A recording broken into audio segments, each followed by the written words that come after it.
C'est fou comme les choses peuvent changer rapidement. Il y a encore quelques semaines, j'avais plus envie de rien. Je pensais rentrer. Et puis je me suis retrouvé cueilleur de cerises, à vivre une expérience totalement inattendue. Et même si c'était pas tous les jours facile, j'ai vécu les moments les plus forts de mon aventure. À tel point que ça m'a donné envie de rester dans le pays plus longtemps et découvrir la Nouvelle-Zélande avec mes nouveaux compagnons. Mais le truc c'est que quand tu voyages, les rencontres sont aussi intenses qu'éphémères. Quelques jours suffisent parfois pour que nos chemins se séparent. Alors tu reprends la route seul sans trop savoir ce qui t'attend. Et j'étais très loin d'imaginer tout ce que ce nouveau chapitre m'avait réservé. Vous voyez ce sourire du mec heureux? Ça fait 4 mois que je passe des nuits de merde. Oh, je pouvais faire ça depuis le début.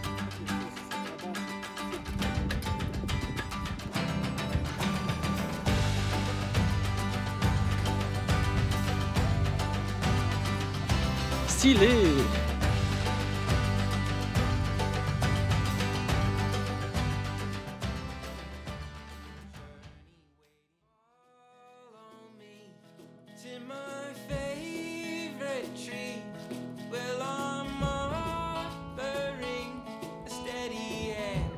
Je me suis dégoté un petit free camp avec vue sur l'activité de demain et après-demain.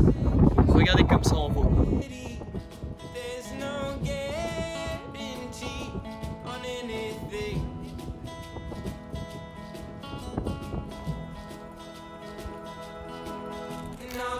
C'est ici que commence ma nouvelle épopée, à la découverte de l'île du Sud. Et sans le savoir, je venais de poser les pieds dans ce qu'allait devenir mon endroit préféré de toute la Nouvelle-Zélande, le parc Aoraki, dominé par le mont Cook, le plus haut sommet du pays.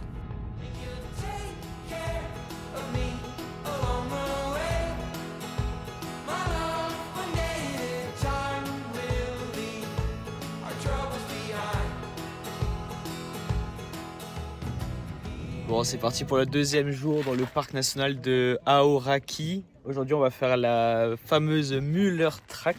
Je suis excité comme un fou, il fait tellement plus beau que la veille, on voit tout.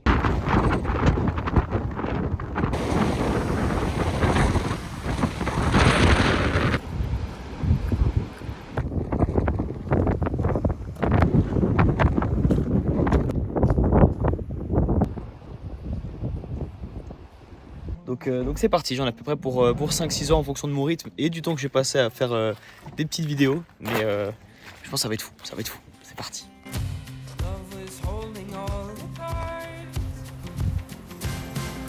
Bon, pour l'instant c'est que des marches, moi ça m'arrange, je préfère ça aux petites montées qui déchirent les mollets. Regardez la vue derrière là.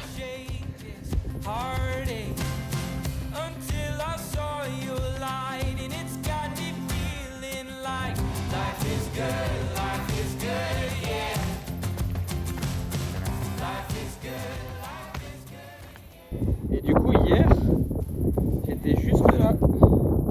La vue était pas la même, on va pas se mentir.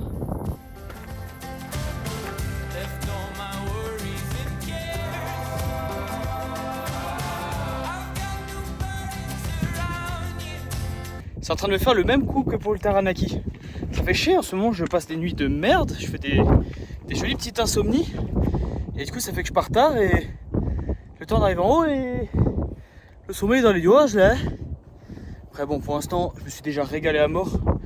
Mais avec un peu de chance, si c'est ce que je sois là-haut et que je mange, ça se dégage.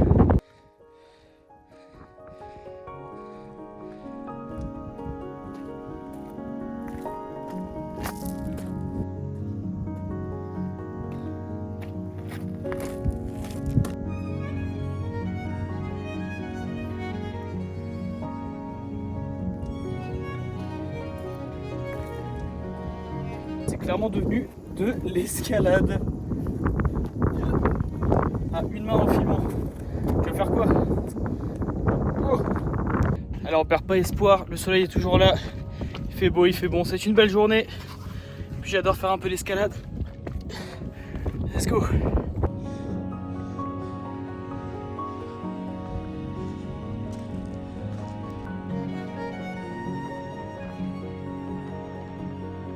Regardez-moi ça, s'il vous plaît les gars. Oh là là.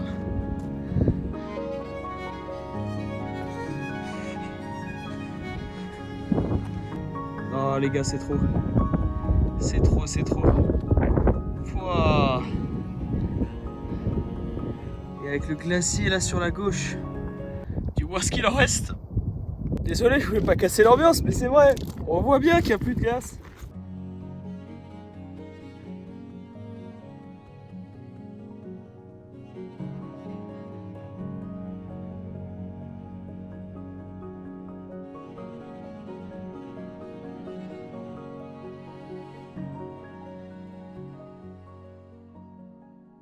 C'est marrant comme ils ont tous des grosses doudounes, bonnets, gants. On dirait que c'est logique que si tu montes en haut d'un glacier et tout, il va faire froid. Tu vas te cailler les miches. Moi je vous le dis les gars, c'est la Wim Hof. On a trop l'habitude de porter des habits chauds. Du coup dès qu'on perd quelques degrés on a froid. Non, on crée un corps résistant. Faut que j'arrête de me filmer, je vais juste me péter la gueule. C'est vraiment une randonnée que je trouve marrante. J'aime beaucoup là, pouvoir jump de caillou en caillou comme ça. Et voici la hutte où il est possible de passer la nuit et je vous le recommande. Juste faut réserver des années à l'avance. Regardez qui joue près des toilettes. Les petits Kia. Comme d'hab, ils sont encore en train de faire un plan machiavélique pour tout casser. Alors, le Kea, c'est pas juste un oiseau. Je dirais que c'est un mélange entre un génie, un clown et un voleur. Et c'est l'un des seuls perroquets alpins au monde. Il vit uniquement ici, dans les Alpes du sud de Nouvelle-Zélande. Et c'est officiellement l'un des oiseaux les plus intelligents de la planète. Ils résolvent des puzzles, ils coopèrent pour choper de la nourriture, et ils apprennent vite. Très vite, parce qu'ils testent tout par simple curiosité. Et ils observent les humains comme si on était dans leur documentaire animalier. Ils sont toujours en bande, dans des petits groupes allant de 3 à 15 Kea, et tu peux les voir danser, se chamailler et rire ensemble. Ils sont assez faciles à reconnaître, de loin ils ont l'air vert olive, et quand ils volent, tu découvres un rouge orangé flamboyant sous leurs ailes. Mais surtout, ils parlent beaucoup, et leur cri est assez unique. Malheureusement, il faut savoir qu'ils ont longtemps été considérés comme des nuisibles. Accusés d'attaquer les moutons, ils ont été massacrés pendant plus d'un siècle. À tel point qu'à l'époque, il y avait même une prime pour chaque tête de Kea. Aujourd'hui, ils sont protégés mais toujours au danger. On en compte désormais moins de 7000 dans tout le pays. Donc c'était vraiment fascinant de pouvoir les approcher de si près.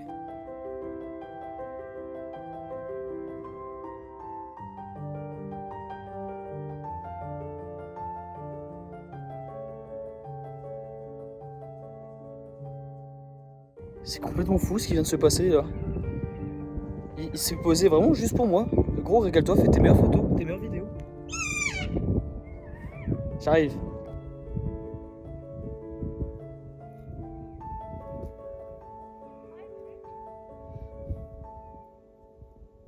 Regardez lui aussi. Est-ce que c'est une technique pour me courtiser et que je leur donne à manger? Regardez.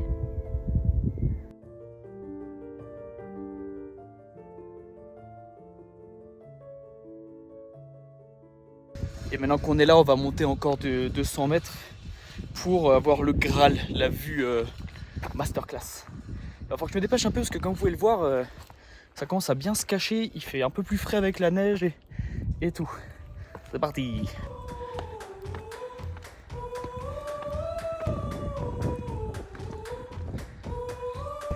Il me neige bien dessus. C'est marrant d'être en short. Les cailloux bougent, fait bel avec Quentin. Ça veut dire là t'as un glacier. Là t'as le plus haut sommet de Nouvelle-Zélande avec de l'eau glaciaire. Là t'as une vallée monstrueuse avec des bêtes de montagne. Et là-bas t'as un lac avec de l'eau écarlate. Le tout en faisant de l'escalade. Vous voyez ce sourire du mec heureux là, de l'enfant qui joue. Il y a un an jour pour jour, je venais d'être diplômé du niveau 1 de plongée, l'open water. Il y a un an jour pour jour. Et là, je suis ici.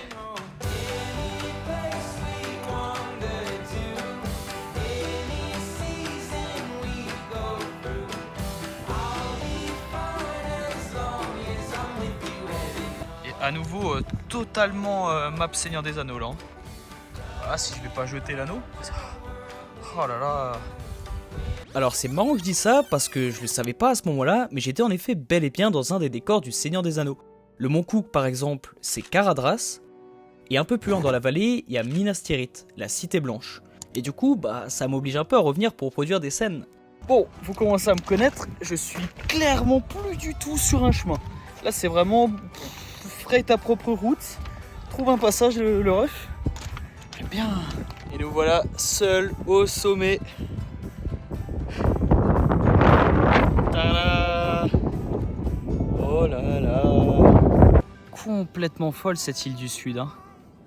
L'île du Nord c'était magnifique parce que c'est beaucoup de verdure, des jolies randonnées et il y a le Tongariro. Mais le Sud là avec ses sommets montagneux, ses glaciers et tout, c'est un régal. Depuis que j'ai fini le picking de Cherry, c'est complètement fou. Ça fait un peu moins de 3 semaines et j'ai fait que des trucs de zinzin. Que des trucs de zinzin. Je l'avais dit hein, que dans tous les cas j'allais faire l'île du Sud avant de rentrer en France. Et bordel, il n'y a aucun monde où je faisais pas l'île du Sud, c'est trop beau. Oh, je suis reconnaissant à 1000% de cette vie. Je sais bien que c'est pas le cas, mais je trouve ça fou comme dès que je monte un sommet comme ça, j'ai l'impression d'être sur le toit du monde. Et je pense que c'est pour ça que ça me procure chaque fois ce truc de je suis heureux, reconnaissant, gratification, je kiffe ma vie de fou. Chaque fois je vous fais un discours d'à quel point je suis heureux de la vie que je mène, mais vraiment c'est impressionnant comme chaque fois une randonnée en haut d'une montagne et vue sur montagne, c'est là où je me sens le plus heureux, le plus vivant, le plus reconnaissant. Sur ce, il est temps de redescendre tout ça. Bon, on peut pas dire que je suis perdu, vu qu'il n'y a pas de chemin. Mais comme vous pouvez le voir, je crois pas être au bon endroit. En tout cas, c'est pas par là que je passais à l'aller. Il y a plein de pierres qui bougent. Donc je vais ranger mon phone et prioriser la sécurité. Moi, courir dans la descente, je vais voir à mes potes si je cours dans la descente, tu vas voir ce qu'ils vont te dire.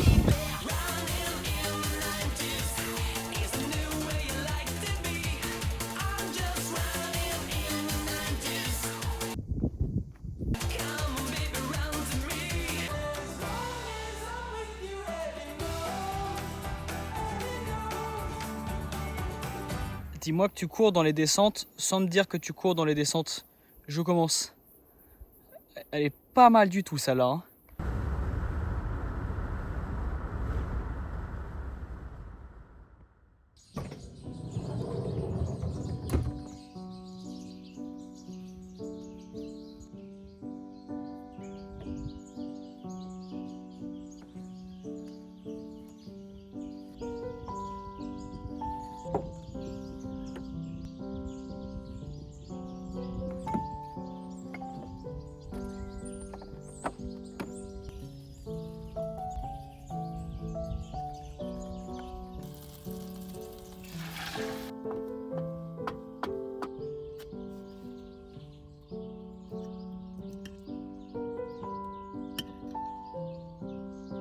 Itadakimasu.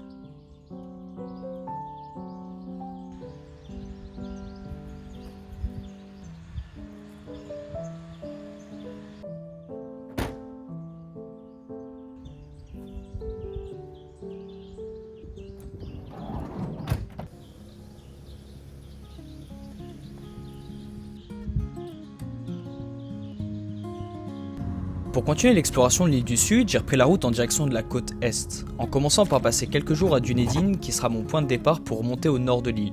Et j'avoue avoir été agréablement surpris. Autant la ville en elle-même n'a selon moi pas grand intérêt, autant dès qu'on quitte le centre, on arpente des routes magnifiques.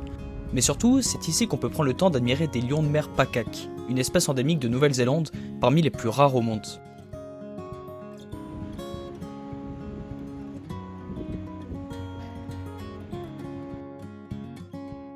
C'est complètement fou de se balader sur la plage, juste à côté de ça.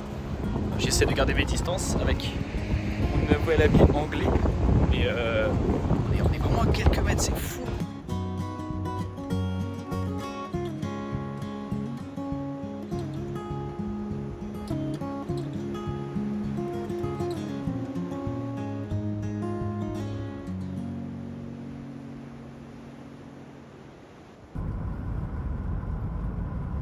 Bon, j'ai traversé un peu toute la ville en voiture et honnêtement, j'ai pas grand chose à vous montrer. Hein. Il y a quand même, c'est énormément de magasins. Par contre, il y a un truc que je ne peux pas rater ici, c'est Baldwin Street. Tout simplement, la rue la plus penchée au monde, 52 mètres de dénivelé sur 800 mètres. soit une pente de 35%. On va aller voir ça tout de suite. On peut pas partir avant d'aller voir ça quand même. Oh, c'est là-bas.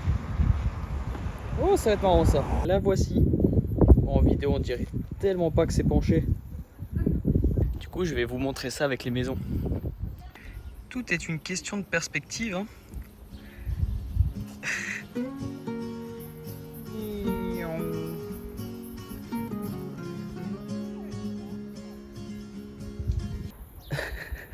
La poussette dans la descente. Si vous vous dites qu'en image c'est rien d'extraordinaire, c'est parce que dans la vraie vie c'est rien d'extraordinaire non plus, attention. Attention. Après cette courte excursion à Dunedin, j'ai repris la route pour remonter vers le nord. Parce que nos chemins pouvaient se croiser avec Romain. Et on avait ainsi l'occasion de se voir une dernière fois avant qu'il quitte le pays. Les gars, j'étais en train de rouler et je passe dans une ville qui s'appelle Springfield. Et là je tombe sur un donut. C'est normal ça? Alors on a profité de cette dernière journée ensemble pour gravir Avalanche Peak, pour admirer la vue sur l'une des régions les plus emblématiques de l'île.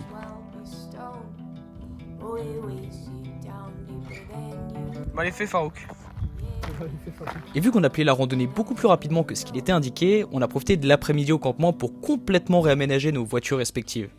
Putain les gars, aujourd'hui j'ai passé 2-3 heures à ranger toute ma caisse, parce qu'il y a trop de trucs qui traînaient partout, je voulais juste avoir l'utile, le nécessaire au bon endroit.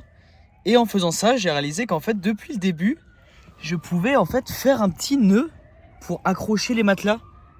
Et du coup plus dormir avec les matelas qui se séparent et je suis à moitié dans un trou, je touche le bois et tout. J'ai quand même eu la voiture pendant 4 mois avant de réaliser ça. Ça fait 4 mois que je passe des nuits de merde, alors que je pouvais faire ça depuis le début.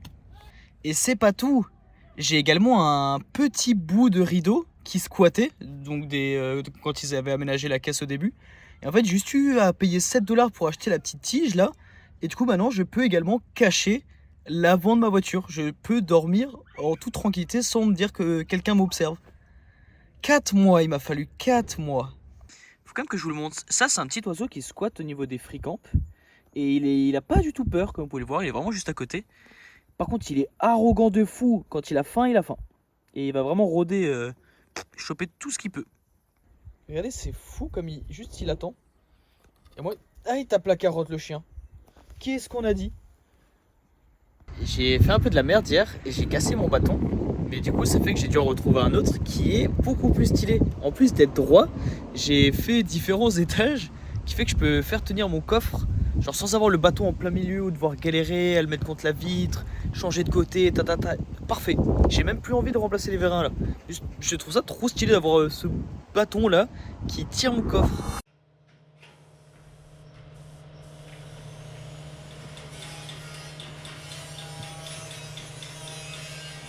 Alors ce matin je suis arrivé à Christchurch qui est pour moi la dernière étape de ce nouveau road trip, puisque là je suis plus qu'à quelques heures de Nelson, là où je vais pouvoir chercher du taf, là où normalement ça recrute actuellement.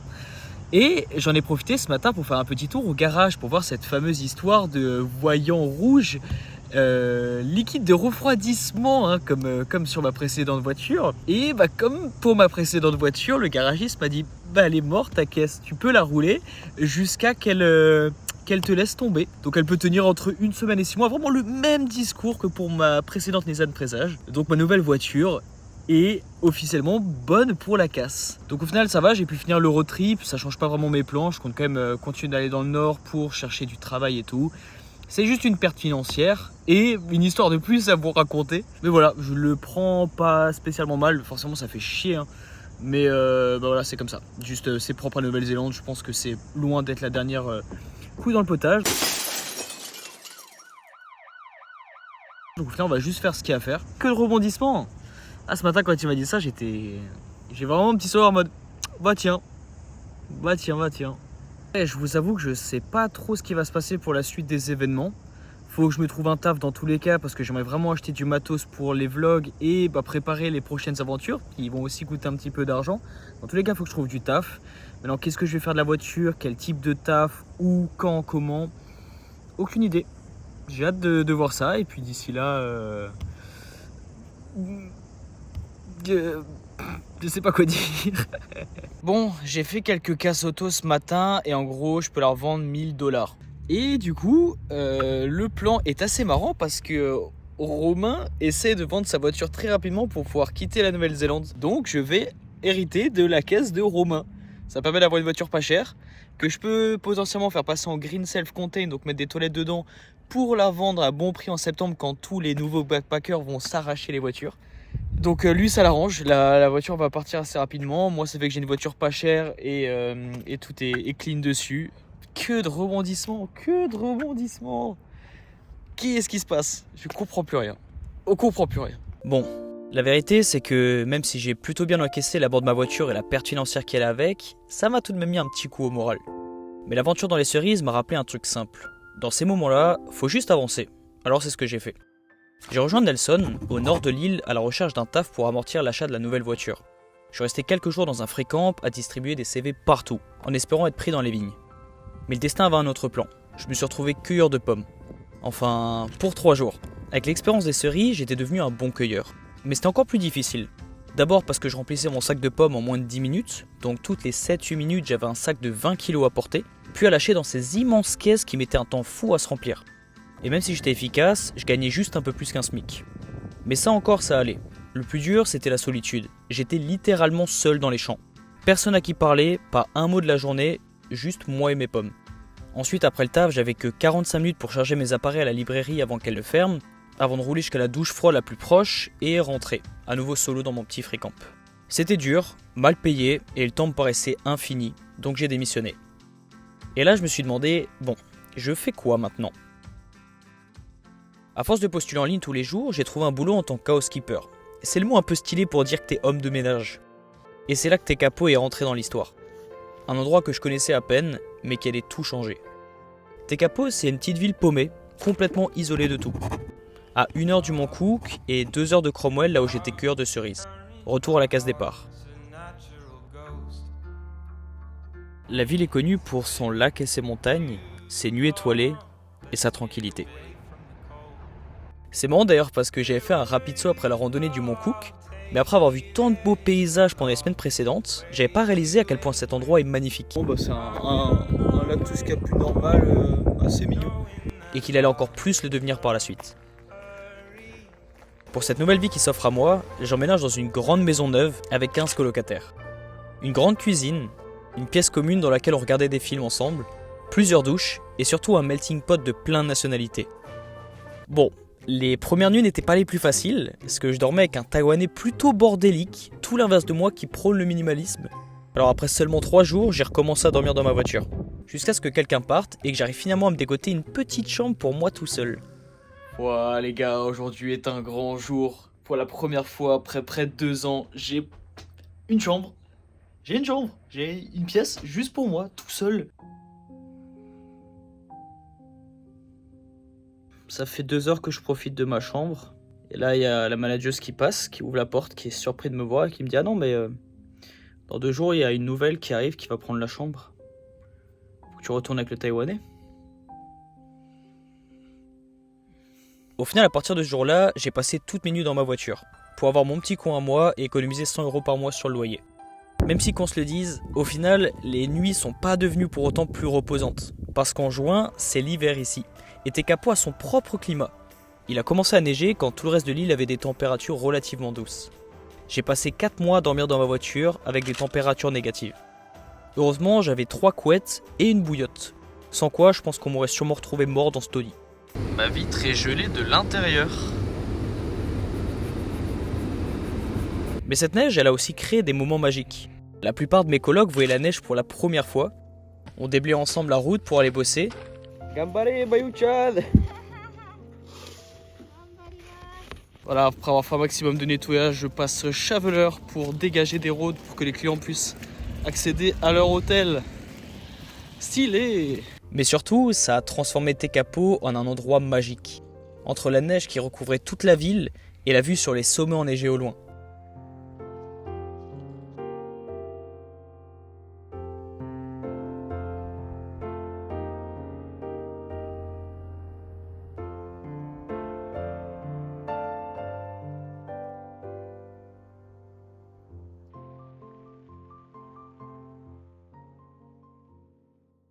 Attends, c'est bien beau tout ça, mais il faut quand même que je te parle de mes tafs. Parce qu'à côté de la magie de Tekapo et de l'ambiance avec les colocs, j'avais commencé mon boulot d'homme de ménage et réceptionniste. Bon, En soi, c'est un peu comme tu l'imagines. Tu rentres dans la maison, qui offre une jolie petite vue sur Tekapo, soit dit en passant.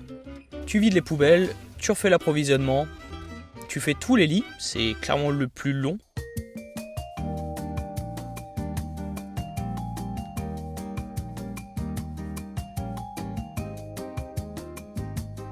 Et ma partie préférée, tu nettoies la salle de bain et les toilettes, souvent riches en surprises. Et tu finis par nettoyer la cuisine, faire l'aspirateur et la serpillière. Et tu passes à la suivante, à raison de 4-5 heures par jour. Un taf vraiment facile, sans pression, un peu redondant certes, et assez sujet au comportement des clients, qui peuvent te laisser les lieux assez propres ou être les plus gros crasseux que j'ai jamais connus. Mais le truc qui était cool, c'est que j'avais du temps pour écouter des podcasts, apprendre, prendre des notes, que je résumais ensuite pendant mes heures de réceptionniste. Boulot encore plus chill puisque j'avais plus ou moins juste à remettre les clés aux nouveaux arrivants. Le seul petit bémol, c'est qu'au bout de 2 semaines, j'ai été muté au motel de la ville. Des chambres beaucoup plus vieillottes et aussi généralement laissées beaucoup plus sales. Et un hostel bien lugubre à nettoyer à chaque fin de journée. Mais l'avantage, c'est qu'il était à quelques mètres du lac. Donc tous les jours, j'avais le droit à un magnifique trajet en voiture jusqu'au taf. Je traversais la ville en admirant chaque petit coin de rue, jusqu'à arriver au bord du lac et ses montagnes enneigées, que je pouvais ensuite admirer toute la journée depuis les fenêtres des chambres que je nettoyais.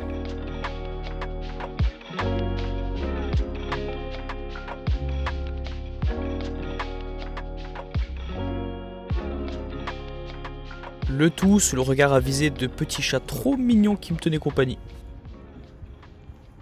Et dis-toi qu'avec tout ça, je t'ai toujours pas raconté ce qui a fait Tekapo un endroit aussi important pour moi. Ce qui m'a fait apprécier chaque jour et rester plus longtemps que prévu.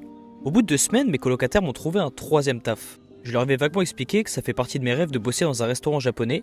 Ils ont parlé de moi au boss et sans même avoir à postuler, j'ai intégré l'équipe de Ramen Tekapo. Et là, tout a changé. C'était tout simplement incroyable.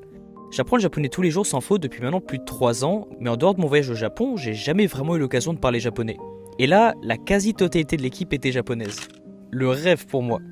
Et en plus de ça, tous les soirs on mange ensemble des plats succulents gratuitement.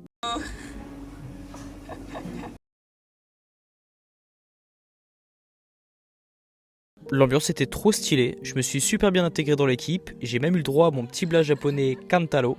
Et tous les soirs, je marchais jusqu'au restaurant pour prendre le temps de profiter de la beauté de Tekapo enneigée, embellie par les couleurs du coucher de soleil. Où chaque coin de rue, chaque petite maisonnette, chaque petite lumière, et la vue sur le lac et ses montagnes en arrivant à destination, me donnait le sourire aux lèvres. J'étais heureux d'aller bosser. With my udono. Et pourtant, avec mes 3 tafs combinés, je faisais 60 heures par semaine, mais j'étais sur un petit nuage. J'avais prévu de partir au bout de 2 mois et demi, et certes la fuite de l'équipe de direction le jour de mon départ a aidé, mais surtout, lors de ma dernière soirée, on a fêté mon départ du restaurant avec un karaoké. J'ai d'ailleurs eu l'occasion de chanter l'opening légendaire de Dragon Ball Z avec mon boss.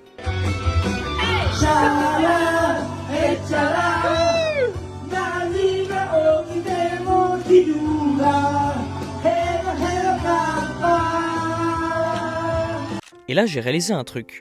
En fait, ces moments comptaient plus pour moi que les spots à visiter en Nouvelle-Zélande. Alors je suis resté 1 mois et demi de plus, j'ai fait de Ramen Tekapo mon job principal, et je faisais ménage à côté pour faire un maximum d'heures. Il faut savoir qu'à Tekapo, il n'y a pas grand chose à faire. Il y a une petite randonnée pour monter en haut du Mont John, qui offre une vue panoramique sur Tekapo et les montagnes au loin, des piscines thermales et une patinoire gratuite pour les travailleurs à Tekapo.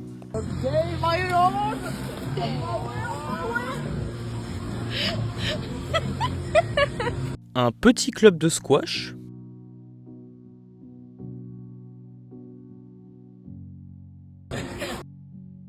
Et en dehors d'une petite excursion entre potes dans la ville d'à côté à l'occasion d'un festival, soit dit en passant assez étrange avec la diversité des activités proposées, et d'une virée à Dunedin pour aller voir la France jouer contre les All Blacks,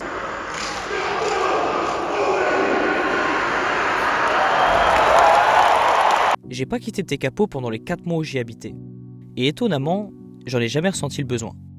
Cette coupure dans mon voyage m'a juste fait un bien fou. J'étais dans ma petite bulle, coupé de tout. Pendant ces 4 mois, j'ai eu quelque chose que j'avais pas eu depuis longtemps.